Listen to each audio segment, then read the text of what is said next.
What is up, YouTube? We all know the pain when you are on a guard and you all go up against a giant 7-foot plus big man in a 1v1 situation. Now you see me, I am on my two-way tempo pusher in this instance, and we are going up against an interior finisher. Probably the worst big man build that you want to go up against because they have Hall of Fame finishing. They're tall, so their defense is going to be good in the paint already. Basically, the only chance you have is to be able to shoot your way to victory. You see, he is a superstar 3. I'm carrying you. You know, this man's got slashing takeover. It's just going to be a rough game for me being in a guard. This video is going to kind of teach you guys how to, basically just survive, how to play against big men with a guard. So first thing, what I don't want to do. This dude can't shoot. He can just finish. That doesn't mean I don't want to guard him outside of the paint. If I just let him run straight to the paint while I'm in it, you may think in retrospect that's a good idea because you'll be able to contest him, but you're gonna get dunked on, or he's gonna hit a contested layup. You see right here, I'm able to make him pick up the ball with my Hall of Fame plans. That is the best bet you got. Now you already see how he is gonna guard me. He is just gonna sit in the paint. I'm gonna have to shoot my way to victory. Of course, you know with this build, I don't have Hall of Fame shooting badges. I get 10 shooting badges. My 3 mid-ranges are in the 70s, so shooting is not my strongest suit, but if I'm wide open, I just gotta hit him. That's how it is. Now, if they go into basically just post position, it's going to be really hard to make him pick up the ball. You see, he's doing it right there. He does the little post speed boost cheese. He's able to hop step through me, get the dunk. But I got to bump him as much as possible, make it as difficult as I can for him to actually get in the paint. You see, he's doing it again, another hop step. I do have Hall of Fame defensive badges, so that's going to help a lot.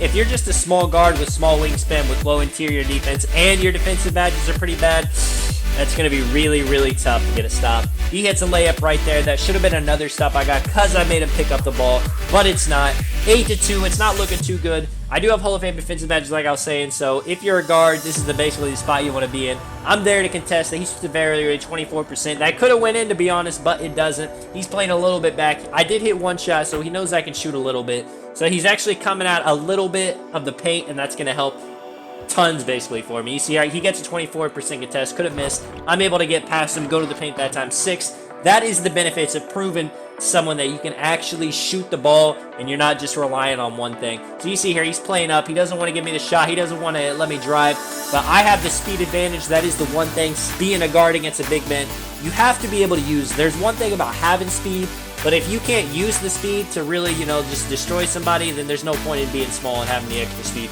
He blocks me right there. Doesn't have to take the ball back. I'm jumping. I'm using that pogo stick to full effect. Yeah, I'm not going to lie. Having pogo stick Hall of Fame is big time, too, because I can jump as much as I want.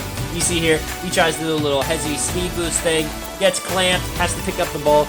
Once they pick up the ball, they're basically not going to hit. Now you see me, I do contest him. I don't jump though. You don't want to jump and let them get the free board, but you don't want to let them shoot a wide open midi because even if someone has a bad rating, if they hit that and then that's just so discouraging, all the defense you played was basically for nothing and you're heartbroken after something like that. You see 10-8. Let's see, he's giving me the drive luckily. I thought he was going to make me shoot, basically have to shoot 11 shots, hit them all just to get the game, but he's respecting it. I am the superstar 3, I got high shooting percentages. Maybe, he's like, letting him shoot's not the way to do it. You see, I got hot zones everywhere. That's definitely going to help out a lot if I do have to take a shot. I do a little tricky move right there. Stop. He thought I was going to go all the way with the drive. Pop the midi, 14-8, and now I got my playmaking takeover. Now, this playing against big men, I would not advise trying to break their ankles.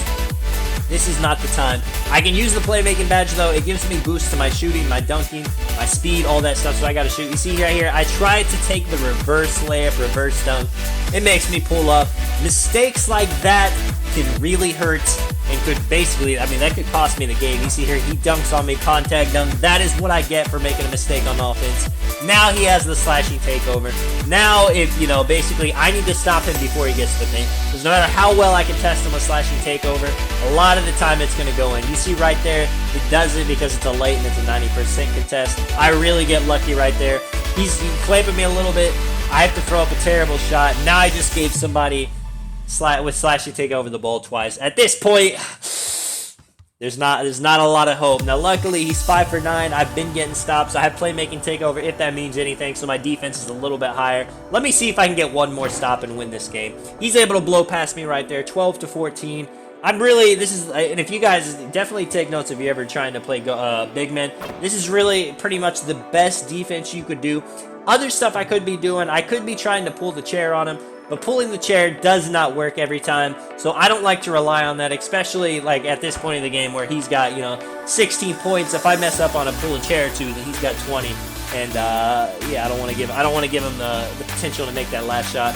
You see here, he's contact dunking on me, 18 to 14. I'm just too small. It all comes down to capitalizing on offense, and that's something I didn't do this game. I do have some fouls. I might have to foul him just to make sure he doesn't get the slashing takeover, and it works out. I'm spamming X. I actually timed it. If people do that spin right there and you spam X, it sometimes makes a poke go off their leg and gives you the ball. That is exactly what I needed. I go up for the layup right there, and somehow, some way, I give this dude the ball back. I don't know what I'm doing, guys. You know I'm one to always show you when I'm making mistakes. I chase him down right there. I do have Intimidator on, Rim Protector, Chase Down Artist. That comes in so clutch right there. I have to hit this layup. Thank goodness. 16 to 18. I should not have the ball. If I win this game, I got bailed out because he could have finished me multiple plays. I'm in the paint right here. This isn't where I want to be. I'm low on energy. I got 7 seconds left. He's playing really good defense. He doesn't want to lose the game because he's already made it this close. I do a little reverse right there, and it makes me miss. How many times can I give this dude the ball and still have a chance to win? You see here, luckily, I'm able to poke it right there. Now, I'm going to be honest with you guys. Some things that happened in this video, like that poke right there, that could have went either way.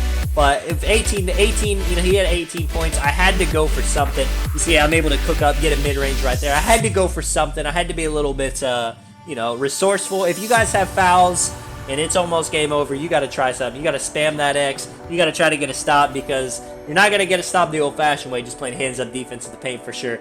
You see here, I get him out of here. Played pretty good defense, pretty terrible offense. I'm going to give you guys one more gameplay as I usually do with these, you know, competitive 1v1 gameplays. We're playing a dude with sharp takeover.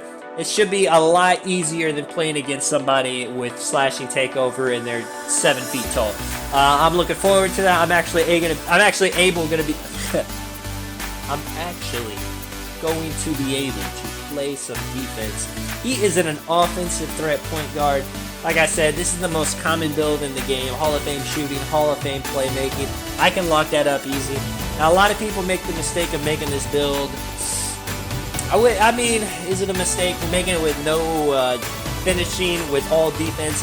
I wouldn't say that's a mistake if you're playing 2s or 3s, but if you're playing 1s, if you have no potential to really score in the paint, all I got to do is guard you high, and it's going to make it really tough. You see, I'm making him pick up the ball right there.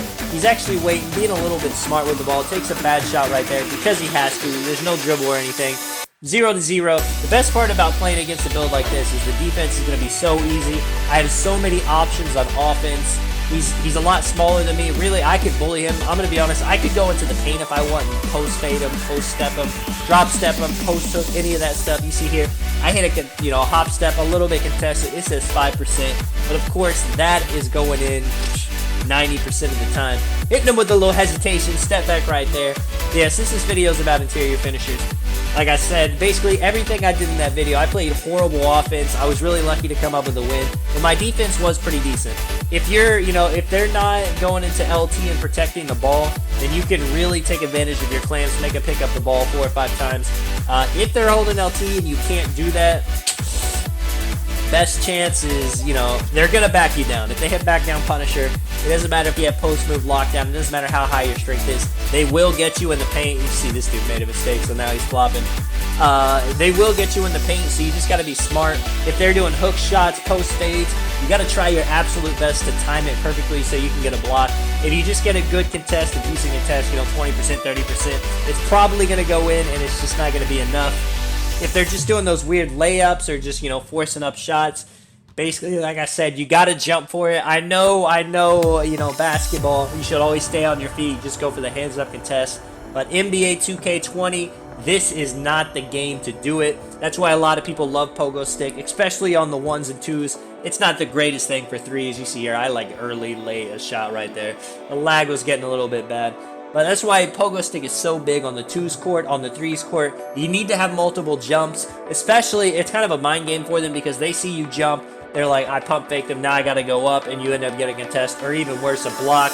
And they're being punished for being smart, taking pump fakes, and you're being rewarded for basically fundamentally playing bad defense, but it works out. Other badges, I would say Clamps works, you know, Pogo Stick is nice. I mean, this is a guard, so there's not going to be a ton of guards that get a ton of defensive badges. If you could have Intimidator as high as it can go, that can help, but like I said, if they're 7 foot, 7'3", if you have Intimidator Hall of Fame, they're still going to hit those shots just because you're so much shorter than them. You know, in 2K20, Mike Wang even said, if there's a disparity in height, big men are going to be able to take advantage of that. There should be more of a speed difference in guards and bigs. I know, you know, you can take advantage of your speed as a guard against a big, but big men can really still keep up with you. There still needs to be more of a speed difference. Hopefully, the next 2K, you know, they work on that. They get that better on. Other badges, though, like I was saying, Brim Protector helps a little bit, but, you know, if you're a guard, you could probably pretty much only have that on bronze.